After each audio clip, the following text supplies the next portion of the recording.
Destaque no Panorama CBN. Relatório da Polícia Federal traz menções a Dias Toffoli no celular do dono do Banco Master.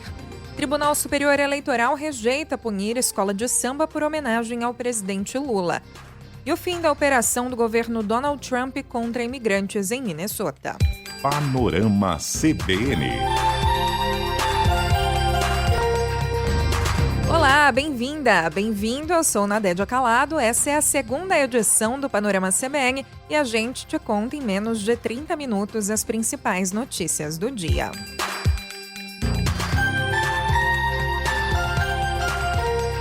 O presidente do Supremo Tribunal Federal, Edson Fachin, encerrou mais cedo a sessão de julgamentos desta quinta-feira para fazer uma reunião entre os ministros. Na pauta, o relatório entregue pela Polícia Federal com menções ao ministro Dias Toffoli encontradas na perícia do celular do dono do Banco Master, Daniel Vorcaro. Toffoli, lembrando, é o relator do caso no Supremo.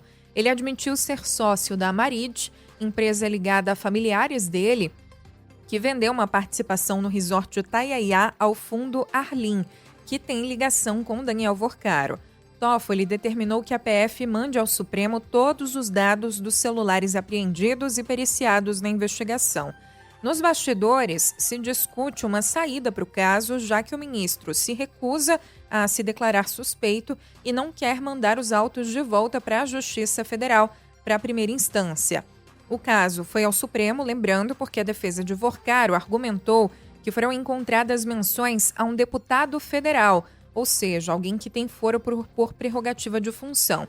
O material encontrado inclui menções a pagamentos, convites para eventos, como o aniversário do ministro, e outras conversas. Fachin recebeu o relatório e repassou o documento a Toffoli para que ele se manifeste sobre eventual conflito de interesse na condução do processo. Toffoli afirmou que o pedido da PF trata de ilações. Ele divulgou uma nota na qual afirma que nunca recebeu qualquer valor de Daniel Vorcaro, nem do cunhado do banqueiro Fabiano Zettel. No texto, ele também nega ter relação de amizade, muito menos amizade íntima com Vorcaro, e diz que não conhece o gestor do fundo Arlim. A nota diz que a Amarit é uma empresa familiar estruturada como sociedade anônima de capital fechado, devidamente registrada na Junta Comercial e com declarações anuais apresentadas à Receita Federal. Segundo Toffoli, tanto as declarações da empresa quanto as dos acionistas sempre foram aprovadas. O documento acrescenta que o ministro integra o quadro de sócios, mas a gestão está a cargo de parentes. O texto ressalta também que, conforme a lei orgânica da magistratura, juízes podem participar do quadro societário de empresas e receber dividendos, sendo proibido apenas exercer funções de administração. De acordo com o gabinete, a empresa integrou o grupo Itaiaia Ribeirão Claro até 21 de fevereiro de 2025 e a participação foi encerrada em 2 etapas. A nota afirma ainda que todas as operações foram declaradas à Receita e realizadas a valores de mercado sem restrições fiscais. Por fim, diz que a ação sobre a compra do Master pelo BRB foi distribuída a Toffoli em 28 de novembro de 2025, quando a empresa já não fazia mais parte do grupo. Em outra frente, um grupo de trabalho do Senado, que supervisiona as investigações do caso Master, quer entender melhor a atuação da Comissão de Valores Mobiliários, a CVM. Depois de uma reunião com o diretor-geral da Polícia Federal, Andrei Rodrigues, o senador Renan Calheiros, do MDB, que lidera o grupo, diz que as informações sobre a investigação vão ser compartilhadas pela PF. O grupo ainda tenta viabilizar o depoimento do empresário Daniel Vorcaro na comissão logo depois do Carnaval.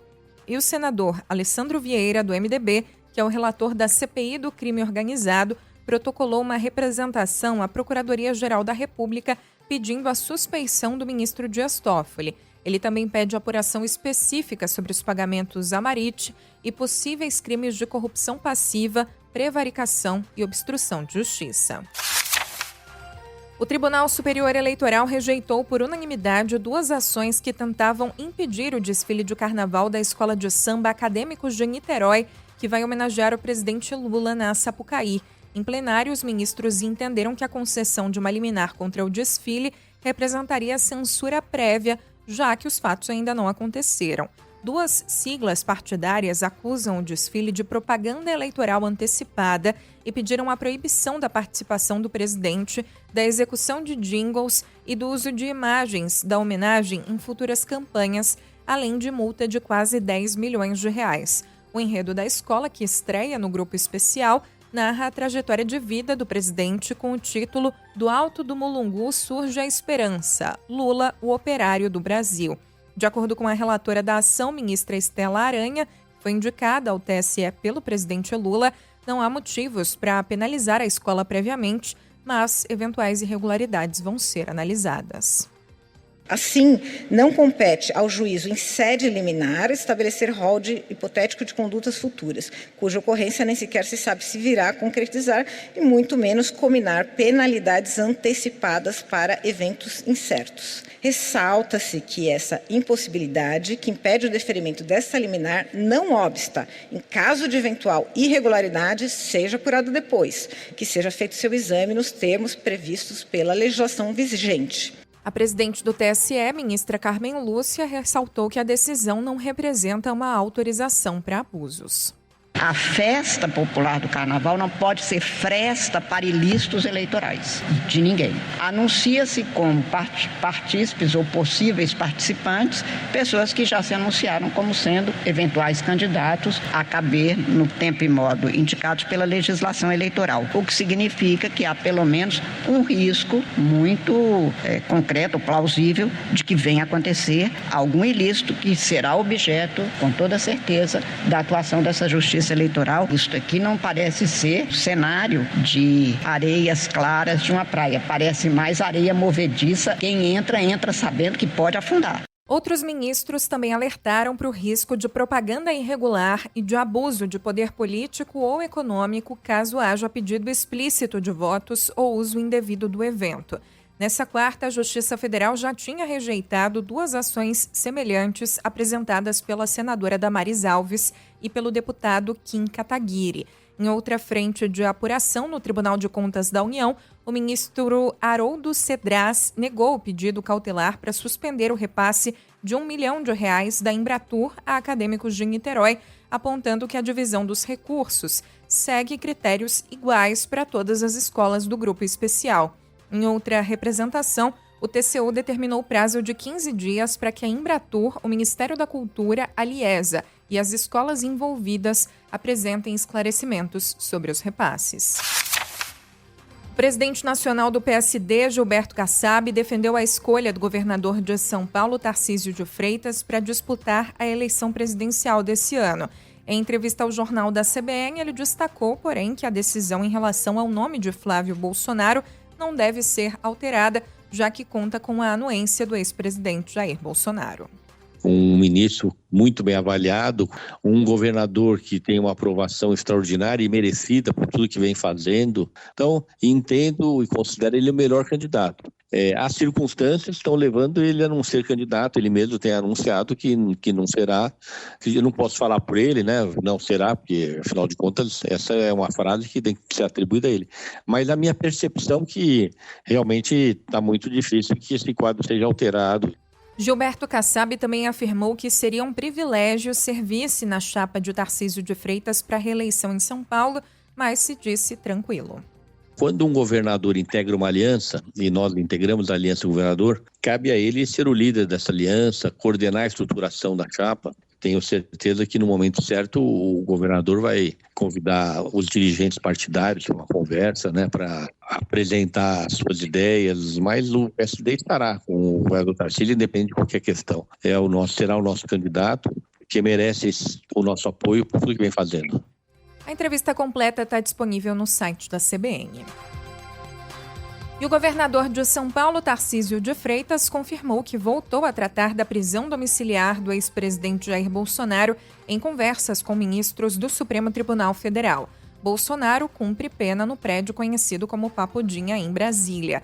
Tarcísio se reuniu na última quarta-feira com Alexandre de Moraes, Cristiano Zanin, Dias Toffoli e Gilmar Mendes. A pauta principal das audiências era a adesão de São Paulo ao programa de renegociação de dívidas com a União, o Propag.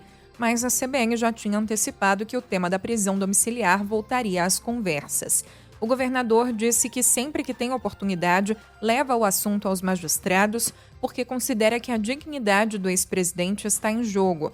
Desde a transferência de Bolsonaro para o regime fechado, Tarcísio, ao lado da ex-primeira-dama Michele Bolsonaro, tem defendido a concessão da domiciliar.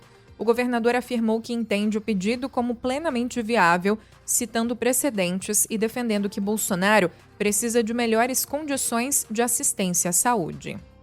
Obviamente, quando a gente tem oportunidade, a gente sempre leva a questão humanitária. Vocês sabem, conhecem a minha posição. A minha posição nesse caso é uma posição também técnica, porque eu entendo que o presidente não tem saúde para estar no regime fechado, ele precisa estar com a sua família para ter a melhor assistência possível. Acho que a gente tem que ter muita consideração com os ex-presidentes da República, é uma coisa que o Brasil precisa aprender, na minha opinião, e, enfim, a gente sempre leva os argumentos, sempre vai trabalhar para que ele possa voltar para o seu lar, voltar para sua casa e ter o máximo de dignidade possível. Tarcísio também confirmou que vai se reunir com o senador Flávio Bolsonaro na próxima semana no Palácio dos Bandeirantes. A reunião deve ser depois do Carnaval, contando também com a presença do senador Rogério Marinho. A ideia é alinhar estratégias políticas e discutir os próximos passos da pré-campanha presidencial do filho do ex-presidente. Nessa quarta-feira, durante participação em um evento promovido por um banco de investimentos em São Paulo, Flávio, lembrando, afirmou que espera contar com o apoio de Tarcísio como forma de retribuição ao palanque que Bolsonaro fez ao atual governador em 2022.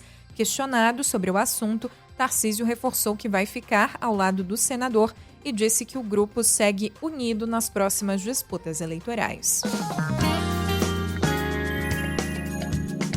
A Bolsa de Valores de São Paulo fechou o dia em baixa de 1,02% aos 187.766 pontos. O dólar comercial fechou em alta de 0,25%, cotado a R$ 5,20. O euro fechou em 6,17, em uma valorização de 0,16%. O presidente Donald Trump concordou em encerrar as amplas operações federais de imigração em Minnesota, segundo Tom Homan, o chefe temporário do Serviço de Imigração e Alfândega no estado. Homan, conhecido como czar da fronteira de Donald Trump, afirmou em coletiva de imprensa que propôs ao presidente o fim das operações contra imigrantes no estado. Segundo ele, Trump aceitou a proposta e disse que uma retirada significativa de agentes já começou nesta semana e vai continuar na próxima. O anúncio veio na véspera do dia limite para o Congresso votar a aprovação do orçamento. O Departamento de Segurança Interna está diante da ameaça de democratas de não aprovar o orçamento federal com verba extra para o setor responsável pelo ICE. A decisão marca um recuo em uma missão que resultou em detenções em massa, protestos e na morte de 2 cidadãos americanos. A ofensiva batizada de Operação Metro Surge foi lançada em dezembro, concentrada na região metropolitana de Minneapolis. Segundo autoridades federais, as ações do Serviço de Imigração e Alfândega resultaram na prisão de mais de 4.000 pessoas.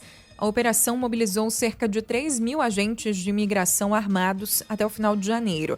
A administração Trump classificou os detidos como imigrantes ilegais criminosos perigosos. No entanto, entre os que foram levados sob custódia, havia pessoas sem antecedentes criminais, incluindo crianças e cidadãos americanos. As operações de deportação têm sido fortemente contestadas pelo governador de Minnesota, Tim Walz, do Partido Democrata, e por outros funcionários eleitos do estado. Panorama CBN.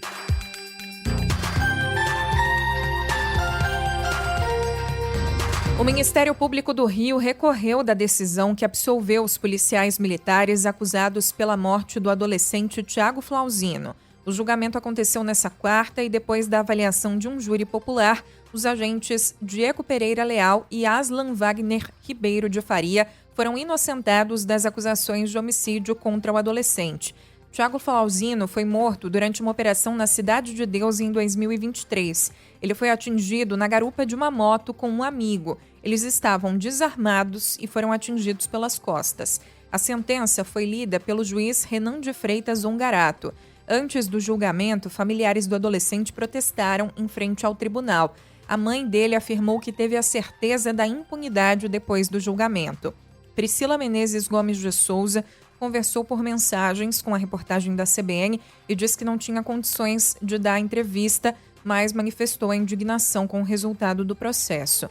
O tio de Thiago, Hamilton Bezerra, diz que toda a família está com uma sensação de injustiça muito grande. A gente está acabado, arrasado, sabe? Sensação muito ruim de injustiça. Levantamos provas, sabe? Ministério Público viu um julgamento ser levado daquela forma. A defesa colocou que o Thiago trocou tiro com os 4 policiais, provas absurdas, e mesmo assim a gente perdeu a causa. Nosso menino está tido como traficante. Os PMs também foram absolvidos da acusação de tentativa de homicídio contra Marcos Vinícius de Souza Queiroz, que conduzia a moto em que Thiago estava, além da acusação de fraude processual. De acordo com o MP do Rio, eles estavam em um carro particular durante a operação e as apurações da Corregedoria apontaram indícios de que uma arma teria sido colocada próximo ao corpo de Thiago na tentativa de incriminá-lo. Em depoimento, os policiais afirmaram que o adolescente atirou contra eles e que eles agiram em legítima defesa. No julgamento, a defesa dos agentes apresentou áudios e fotos para tentar ligar Thiago a traficantes da região, buscando descredibilizar o jovem diante do júri. Familiares e amigos negaram que Thiago tivesse ligação com o crime. A Justiça do Distrito Federal rejeitou nesta quinta-feira o pedido de habeas corpus apresentado pela defesa do piloto Pedro Turra, de 19 anos.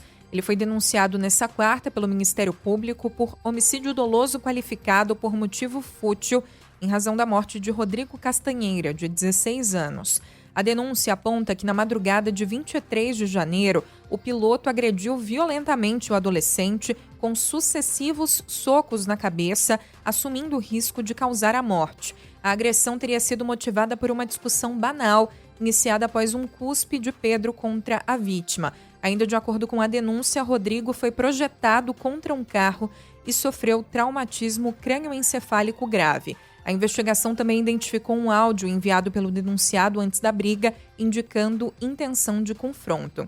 A defesa da família do adolescente diz que o MP aponta que houve premeditação e pede que outras 4 pessoas que estavam no carro sejam investigadas. A defesa da vítima destacou que o MP também pediu o pagamento de indenização mínima de R$400 mil por danos morais à família de Rodrigo. O caso tramita em segredo de justiça. Segundo a defesa de Turra, outro pedido de habeas corpus tramita no STJ e mais um no STF. Em nota, a defesa manifestou preocupação quanto ao vazamento de depoimentos de testemunhas, já que o material não tinha sido disponibilizado à própria defesa técnica e diz que adotou medidas sobre isso. Mas os advogados não se manifestaram sobre a denúncia do Ministério Público. Rodrigo Castanheira, de 16 anos, foi internado em estado grave em 23 de janeiro e morreu em 7 de fevereiro, vítima dos ferimentos. Ainda no noticiário policial, voltamos agora ao caso da morte de Juliana Faustino, de 27 anos, numa aula de natação na academia C4 DIM, na zona leste de São Paulo. A Polícia Civil acredita que os 3 sócios tentaram manipular e dificultar as investigações sobre o caso de intoxicação por gás durante a aula na piscina. Por isso, foi pedida a prisão temporária de César Bertolo Cruz, Celso Bertolo Cruz e César Micheloff Terração. O trio foi indiciado por homicídio com dolo eventual, quando é assumido o risco de matar. Celso Bertolo Cruz afirmou à Polícia Civil que apagou mensagens trocadas com o manobrista responsável pela manutenção da piscina por desespero depois de saber da morte da aluna. Esse funcionário, Severino Silva, de 43 anos, afirmou em depoimento à polícia na terça-feira que Celso teria apagado mensagens enviadas a ele com orientações sobre a limpeza do local. Em depoimento à Polícia Civil, ao qual a CBN teve acesso, Celso sustentou que o conteúdo das mensagens tratava de medições e dosagens de cloro. O manobrista também afirmou em depoimento à polícia que, após avisar Celso de que alunos haviam passado mal, recebeu como resposta apenas a palavra paciência. No dia seguinte ao ocorrido, segundo Severino, Celso teria pedido que ele saísse de casa, dizendo, abre aspas, vai, sai de casa que a polícia está batendo na porta de todo mundo, fecha aspas. Celso Bertolo Cruz é o responsável técnico pela piscina, onde 7 alunos apresentaram suspeita de intoxicação durante a aula de natação. A principal suspeita é que a manipulação de produtos químicos perto da área das aulas, num ambiente fechado, pouco ventilado, tenha provocado a intoxicação dos frequentadores. O sócio afirmou que é profissional habilitado para manutenção de piscinas, com certificado desde 2023 e que coordenava diretamente o tratamento da água. Segundo ele, o serviço era executado por Severino, sempre sob sua supervisão, inclusive à distância, com envio de fotos das medições de cloro e orientações por mensagens de WhatsApp sobre a dosagem a ser aplicada. Celso relatou que foi avisado por Severino logo depois da aula de que alunos tinham passado mal e que depois teve acesso a imagens das câmeras de segurança, mostrando o funcionário manuseando cloro em pó num balde perto da piscina, chacoalhando o recipiente e levantando uma névoa do produto. O sócio reconheceu que houve erro por parte do manobrista, classificando o procedimento como inadequado. Segundo Celso, o cloro em pó sequer chegou a ser usado. Ele disse ainda que a academia fornecia equipamentos de proteção individual, como luvas e máscaras, e não soube explicar por que o funcionário não usava os EPIs no momento do ocorrido. O sócio afirmou que optou por não terceirizar a manutenção da piscina, por entender que não seria necessário, e diz que problemas anteriores sempre foram pontuais e ligados à limpeza, sem riscos à saúde. Até o momento, a Justiça ainda não se manifestou sobre o pedido de prisão. A defesa afirma que os sócios estão colaborando com as investigações. Outra informação que veio à tona foi a internação de uma menina de 5 anos que fazia aula na piscina, mas não estava na aula específica de Juliana Faustino. Para a Polícia Civil, o caso indica que o ambiente já poderia estar impróprio antes do episódio que matou essa mulher e deixou, pelo menos, ao todo, 7 vítimas. Membros de uma organização criminosa chinesa foram alvo de uma operação conjunta da Polícia Civil de São Paulo, do Ministério Público e da Secretaria da Fazenda. 2 pessoas foram presas. O terceiro alvo, um homem chinês suspeito de chefiar o esquema criminoso, está foragido. Eles são acusados de lavar dinheiro na venda de produtos eletrônicos a partir da capital paulista para todo o país. As investigações identificaram a movimentação de mais de R$1 bilhão em apenas 7 meses. De acordo com o delegado Fernando Davi, a organização chinesa tem ligação com o PCC. A princípio, a operação ela é legítima, porém, ela é legítima, mas ela é escamoteada. Eles fazem uma mescla entre produtos lícitos e ilícitos. O que nos chama a atenção é a participação direta do primeiro comando da capital, do PCC, porque existe uma torpeza para algumas empresas, alguns empresários, de se conectar com o PCC, que virou uma verdadeira plataforma de serviços. São 2 presos, uma articuladora do esquema, um membro do PCC, ambos presos, e o empresário chinês, infelizmente, está na China e não foi capturado.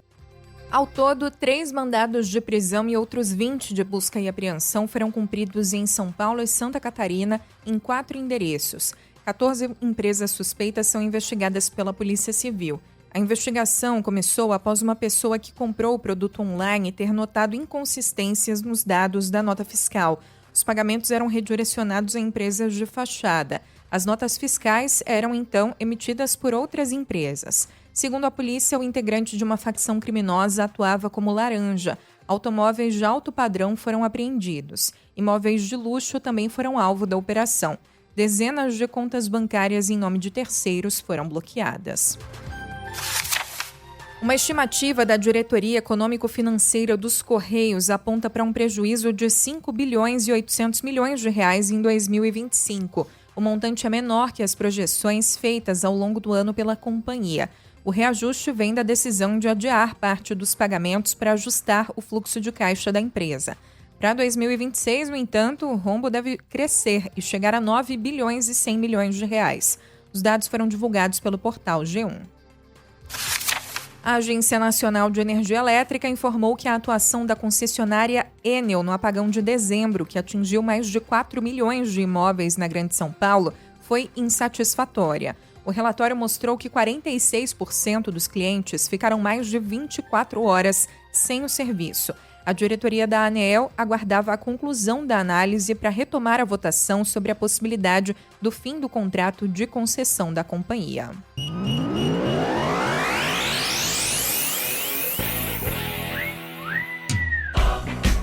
Jorge Sampaoli não é mais o técnico do Atlético Mineiro. O argentino deixou o comando do time nesta quinta-feira após o empate por 3-3 com o Remo e a sequência irregular de resultados nesse começo de temporada com apenas 2 vitórias em 10 jogos. Segundo o clube, depois de uma reunião, as partes chegaram a um entendimento para encerrar o trabalho. Para a partida com o Itabirito nesse sábado em Nova Lima, pela última rodada do Campeonato Mineiro, a equipe vai ser comandada pelo auxiliar técnico Lucas Gonçalves. O Galo precisa de uma combinação de resultados para se classificar.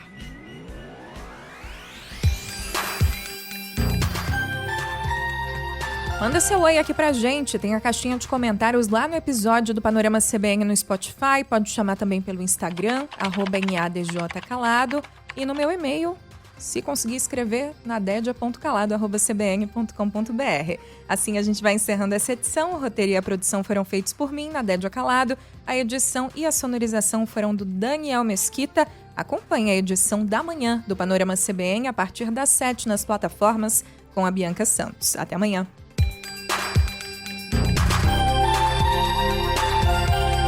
Panorama CBN. As principais notícias do dia em menos de meia hora.